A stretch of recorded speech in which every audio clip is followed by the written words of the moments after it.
दोस्तों, दुनिया में हर साल लगभग लाखों लोग आत्महत्या करते हैं, लेकिन भारत में अगर ये आंकड़ों की बात की जाए तो इस आंकड़ों के मामले में नेशनल क्राइम रिकॉर्ड्स ब्यूरो के हमने आंकड़े देखे तो 2020 में यह आंकड़ा 10% तक बढ़ा है। और इसी के साथ पैंडेमिक की स्थिति में अकेलेपन से जूझने की वजह से कई लोगों ने आत्महत्या की है। सबसे ज़्यादा प्रमाण यहाँ पे स्टूडेंट्स का है, जो छात्र अपने जीवन के एक ऐसे स्थान पे है जहाँ वो अपने ज़िंदगी के कई सारे सपने सजा रहे होते हैं। कुछ पढ़ के कुछ बनना यह उनकी जिम्मेदारी जब मानी जाती है, तभी कुछ छात्र अपनी ज़िंदगी समाप्त कर लेते।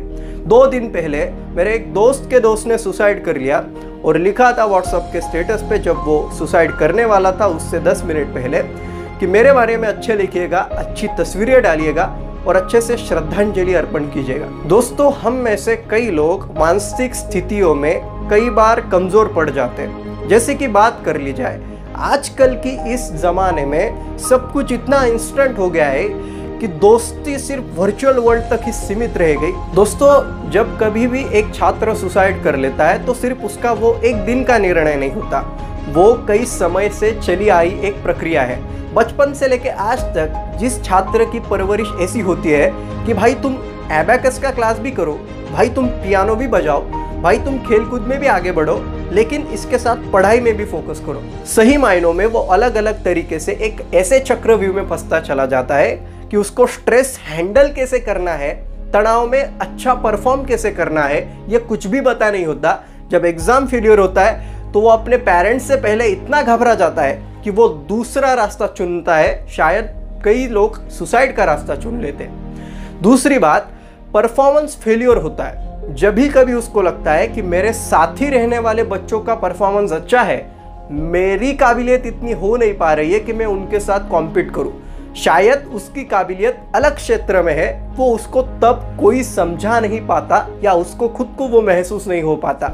जब ऐसी स्थितियां उत्पन्न होती है तो कम्युनिकेशन का अभाव यहाँ पे हमको देखने को मिलता है, और इसी के साथ उसके मन में जो ख्याल आते हैं, उस मन के ख्यालों में वो इतना डूब जाता है कि वो अपने पेरेंट्स से सही तरीके से बात नहीं कर पाता।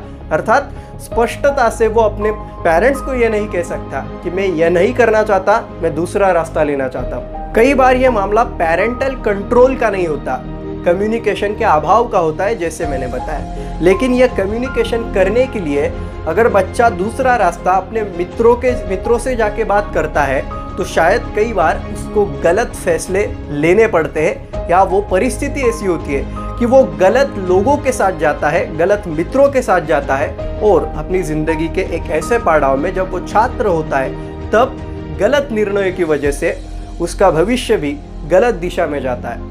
अब कई बार मानसिक स्थितियों को हम कैसे समझते हैं यह अहम होता है, क्योंकि हम सब शरीर से तंदुरुस्त दिखते हैं, लेकिन मन से क्या हम उतने ही तंदुरुस्त हैं?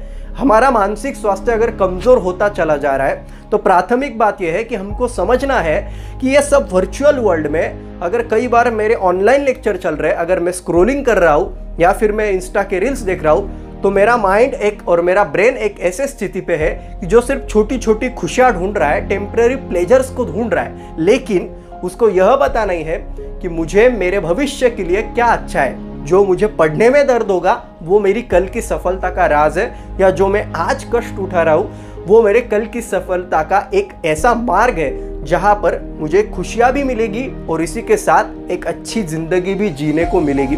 सिर्फ खुशियाँ ही नहीं मिलती, कई बार रास्तों पे हमें वो जर्नी एंजॉय करना सीखना चाहिए।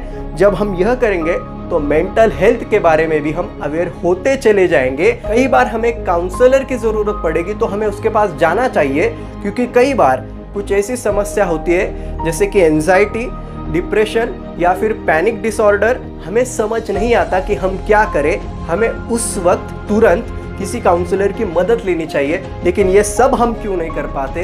क्योंकि बचपन से लेके हम आज तक सिर्फ मशीन की तरह अगर पलते चले आएंगे तो हमें मशीन की तरह ही जिंदगी मिलेगी। लेकिन बचपन से लेके आज तक हमें खुल के जीने के लिए अच्छे कम्युनिकेशन के साथ हमें क्या सीखना है और मेरी काबिलियत क्या है, इसके अनुसार अगर हम बर्ताव करेंगे बच्चों के साथ और बच्चों को भी उतनी आज़ादी देंगे तो शायद छात्रों में ऐसे मामले कम होते जाएंगे, क्योंकि जब संवाद से बात होगी तभी इसका हल निकल पाएगा। एक अच्छा संवाद सभी समस्याओं को सुलझा सकता है, यह मेरा मानना है। अगर किसी को कोई बात करनी हो या किसी को कोई परेशानी हो तो ज़रूर मैं अपना ईमेल आईडी इनबॉक्स में दे रहा हूँ, आप ज़रूर मुझसे बात कर सकते हैं, संवाद कर सकते हैं। कभी भी ज़रूरत लगे तो ज़रूर हम बात करेंगे। धन्यवाद।